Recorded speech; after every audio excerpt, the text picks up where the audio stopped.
yo-yo myth busting. I'm only going to talk about the first myth because it gets quite long, but I think this is real important for those that are interested in the history of the yo-yo. So my first myth is the first known yo-yos are Greek and are from 500 BC. But first, before I go into that, I want to show you something. So we've got two Dutch tiles here.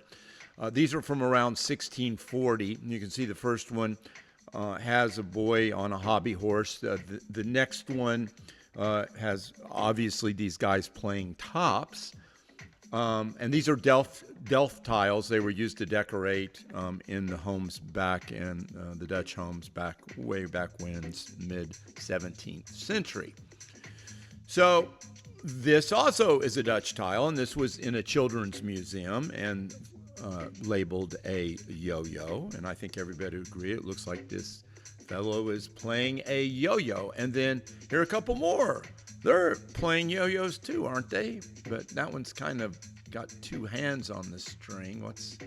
And here's some more. Obviously, maybe a little different, but still they're listed as kids playing yo-yos.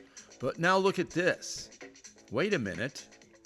This is pretty much the exact same print in a woodblock print as this Delft tile. And these guys are clearly not playing yo-yos. So what the heck is going on here?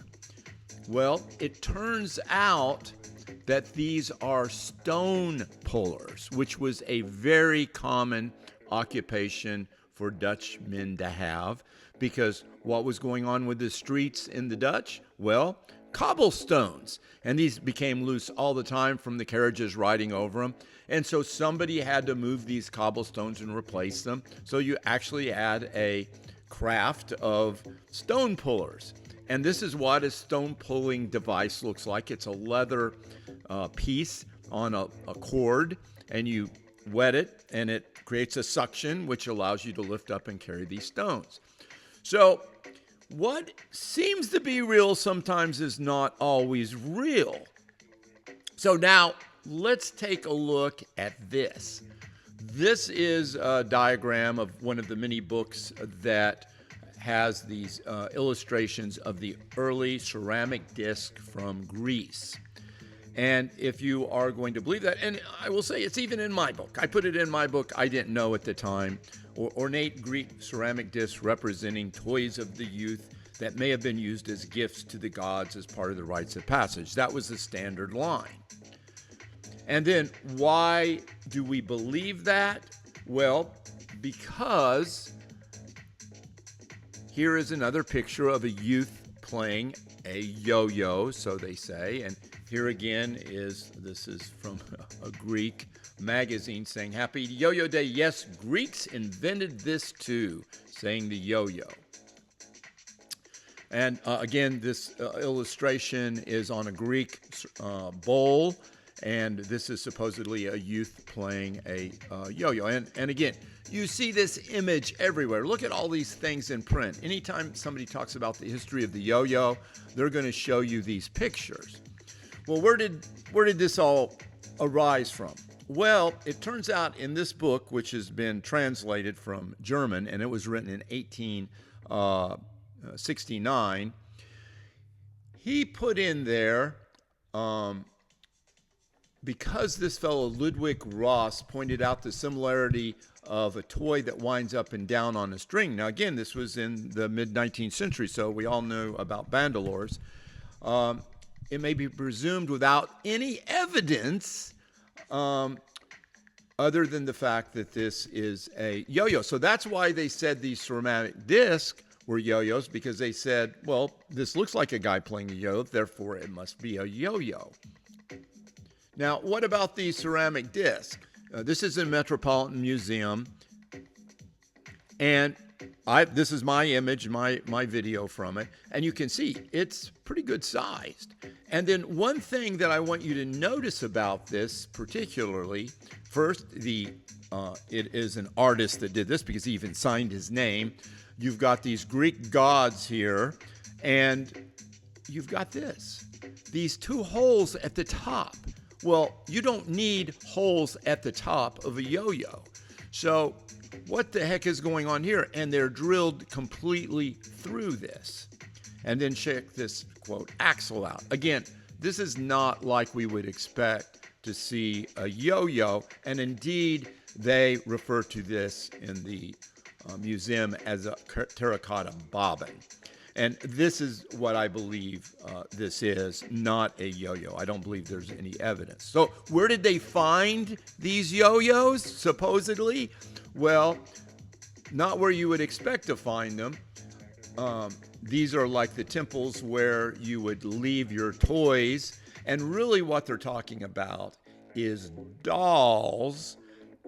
And there were a lot of them found at these temples.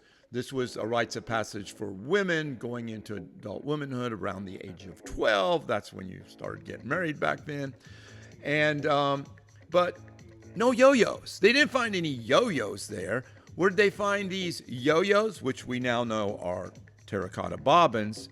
Well, they were in the graves of adult women. Because if you think about it, going back in the day, what would have been a prized object for a woman, because what they did was they did needlework all the time. That was one of the main things. These highly decorated bobbins would have been used to keep their thread on, and this would have been a prized possession for them, highly decorated, and they were buried with these things. So not being buried with a prized yo-yo. They can bury me with one, but, you know, and you guys that are watching with one, but no, adult women in Greece, 500 BC, I don't think so. And here is, again, another example of where they've put, and this is much later, this is in the this is 19th century, about 1850, 1860. Here's a woman holding a bobbin with a thread on it, but sometimes it's mislabeled as a yo-yo. She's not playing the yo-yo. She's got thread on a bobbin.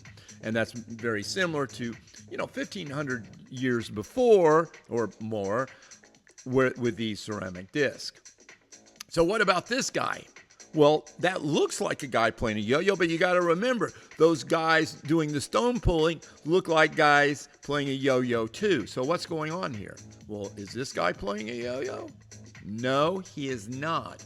He is holding aryballos. And aryballos is a little jug that holds perfumes and oils, which was very, very common in the Greek society back then. Everybody had them. So here again, here's another one. And these, of course, are a little bit larger than what that other image is showing. But here again is another aryballos where you'll see it's kind of wrapped in leather. Again, there's a lot of images of aryballos. You say, yeah, but the cord was a lot longer on that image, so it must have been a yo-yo. Except look at this. There is a very long cord too, looks like a youth. And here is his aryballos with an image on it. And speaking of images, let's take a look at this. Here is the little image blown up. There's a design on there. You could see where it might have been like that person design on there. But you'll notice that in these other aryballos, this is an aryballos here, very similar design markings we would see on these aryballos. And here's a close-up.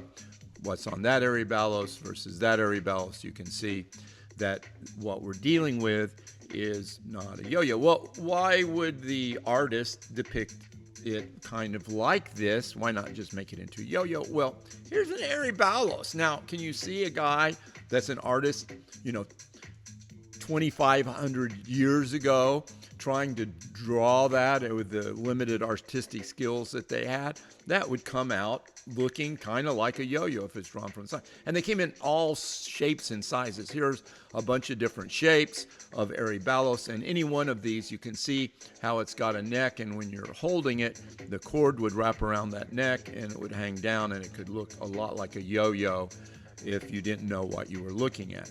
And here are some aryballos that are hanging on the cords like they would. Again, if you transform that into a line drawing or just a painting like they did, that might look exactly like a yo-yo. So, and I guess my point is you have to be very, very careful in what you're seeing. And now on the internet, you have to be extremely careful because I want to show you this. And I've talked about this before. What's this guy doing? Somebody might just look at it and say, well, that guy's obviously playing a yo-yo. That's Egyptian. That could be, 2000, 3000 BC. But it's not. It's like 2024 because this is an AI. And if you look at an AI drawing, and if you look at, you'll notice these weird things that AI still put in.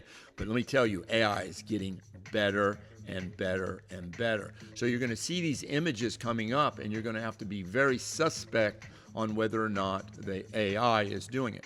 Here's another example from a video which was released about the yo-yo as a weapon.